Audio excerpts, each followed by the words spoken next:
Walk into any temple, gurdwara, mosque, or church across the Indian subcontinent, and you will notice a remarkably consistent physical posture.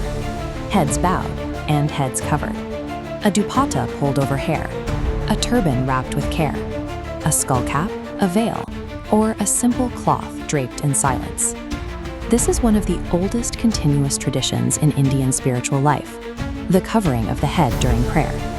Today, we trace this practice across centuries and faiths to understand what this tradition is and why it has endured for thousands of years.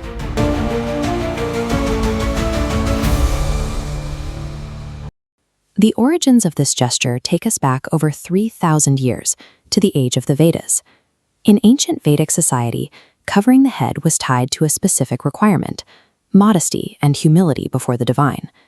Priests performing yajnas, sacred fire rituals, would drape a cloth called an Uttariya over their shoulders and head as a mark of purity.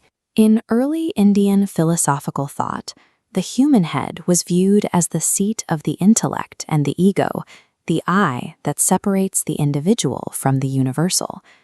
To cover the head during prayer was, symbolically, to set aside pride.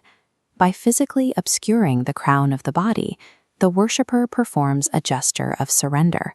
It is a physical acknowledgement that in the presence of the divine, hierarchy dissolves. This philosophy of ego suppression took on a specific social function in the 15th century. Guru Nanak founded Sikhism on the rejection of caste hierarchy, establishing a vision where all people stood as equals before God.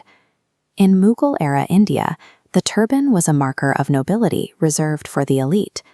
Guru Nanak instructed his followers, regardless of their birth or caste, to wear the turban, granting every Sikh a position of dignity, as seen in communal gatherings like this one. In 1699, Guru Gobind Singh formalized this as part of the Khalsa identity. Tying the turban to the uncut hair, or kesh, it became a daily commitment rather than an occasional ritual. A parallel philosophy arrived with the spread of Islam in the 8th century.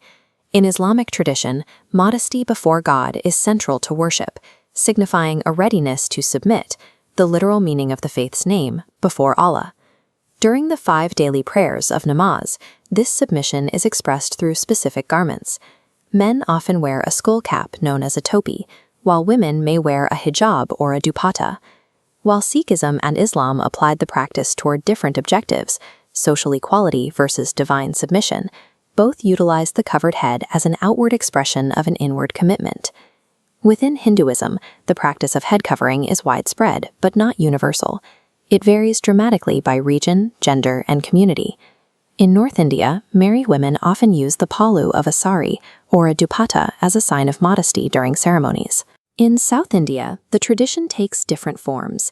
Men may drape an angavastram across the shoulders, while some communities observe minimal head covering. Brahmin priests conducting sacred rituals often wear a simple feta, continuing a lineage traceable back to Vedic times.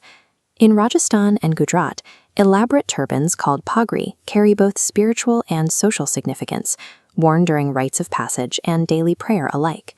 Hinduism's approach illustrates how a core spiritual instinct can adapt to diverse cultural landscapes without losing its meaning.